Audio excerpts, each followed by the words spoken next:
خانمە هونەرمەند نەسرین بۆتان ئەویش بە هەمان شێوە سەردانی دەستگای میدیایی کورساتی کردبوو. ئەم خانمە هونەرمەندە هەمیشە کە بە بەرهەمە جوانەکانی خۆی ناسراوە لە ڕێگەی بەرهەمەکانی خۆیەوە توانیوەتی پشتگیری لە مافی ئافرەتان بکات و ئێمەش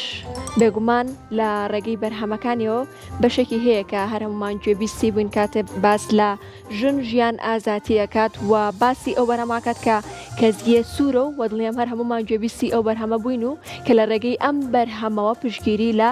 ژنانی تەواوی کوردستانەکە. جا ئەم خانمە هونەرمەندە لە هەمان کاتیشا پشتگیریکی زۆر لە ڕۆژئاوای کوردستانەکە لە ڕێگەی بەرهەمەکانی خۆیەوە و زۆر دڵخۆشیش بوو کە سەردانی دەستگای میدیایی کورساتی کردهبوو. هاوکارمان سۆنیا بە هەمان شێوە بە سوپاسەوە بەرگێکی دیکەی بۆ ئامادە کردوین لەگەڵ ئەو خانمە هونەرمەندەیە با بەیەکەوە بینەری بورگەکە بین. هاتوو نەسرین سڵاو لێبێ بەخێر بێ بۆ کورسات پێم بڵێ ئەمڕۆ تا چەند دڵخۆش بووی سەردانی دەستگای میدیایی کورساتە کرد. gelek spas ji bo we jî rastî jî qenatekî gelek xweş e zor gewre ye em li her derê wî geriyan li her derî jî danîbûn kursat malê her kesî hemû kesî jî rastî jî me dît wek mala xwe hestên me gelek xweş bûn demam lê geriyan em zor kêfxweşin jî em hatin serdanê we û pêşwaziyekî gelek xweş bo me kirin hunermendên Rojava em we spas dikin. Ji xwe bajarê Slêmaniyê bajarek gelek xweş e me gelek jê hez kir û me serdana gelek ciya kirin ji xwe kursat jî yek ji wan bû ji bo hinek karan jî me xwest em demê pêş di hinek karên xweş û gewre û projeyên mezin em wek Kurdên xelkên başûrîn taybetîn Slêmaniyê û yên Rojava rastî jî em gelek kêfxweşin got îro em hatin serdanên we û lîborîn dixwazim ji bo bernameyên binefş bernameyên binefş jî beriya di rojalmigeriyan xwestin bernameyekî hunerî bo me çêkin hunermendên Rojava lê derfetê me nîn bû lê em soz didin em carên bên em ê bernameyên gelek xweş bo qenatê Kurdsat çê bikin em ser soza xwe jî carê bê em werin em ê tiştî gelek xweş û gewre û mezin ji bo we çê bikin em spas dikin ji bo xizmeta we xizmet we ji bo me kir gelek spas ji bo we jî.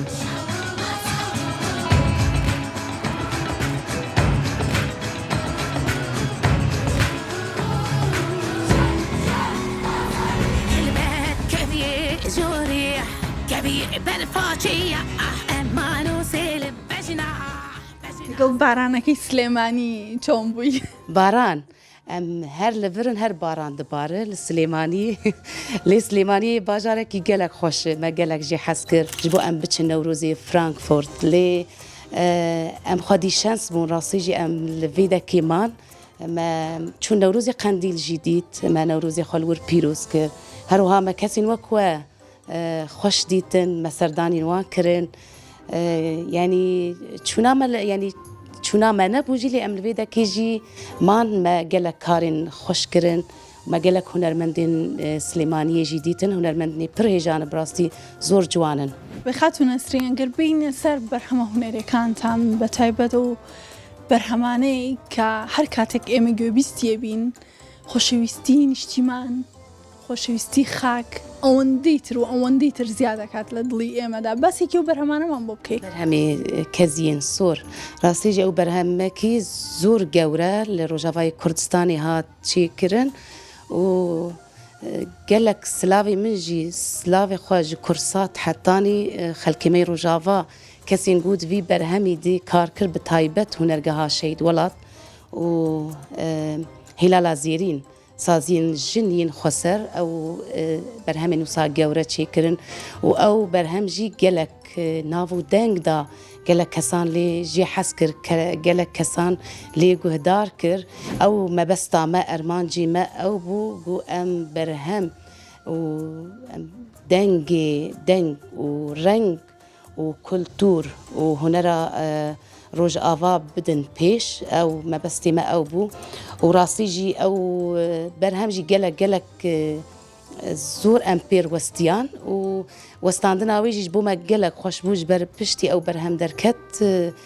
geleka jî hez kir wek min got jî be yanî mebestê me ew bûn got em hunera reşa Rojava bigihînin جیهانی و جیهان لی تماشا بک و گهدار بک و بتایبت خلکین ورژی یعنی کی من دبینه دبیجه دیا جن جیان آزادی بناوی جن جیان آزادی تی ناس کرن و تی حس کرن و بهیویا ام دمی پیش ده ام برهمین هین خوشتر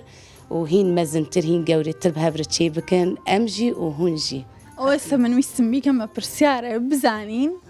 ئێوە لە پلانتانە بەرهەمی نوێ تۆمار بکەن بڵاوی بکەنەوانە هاوشێوەی بەرهەمی کەزی سوور بێت یاخود هەر بەرهەمێک بێت تایبەت بێت بە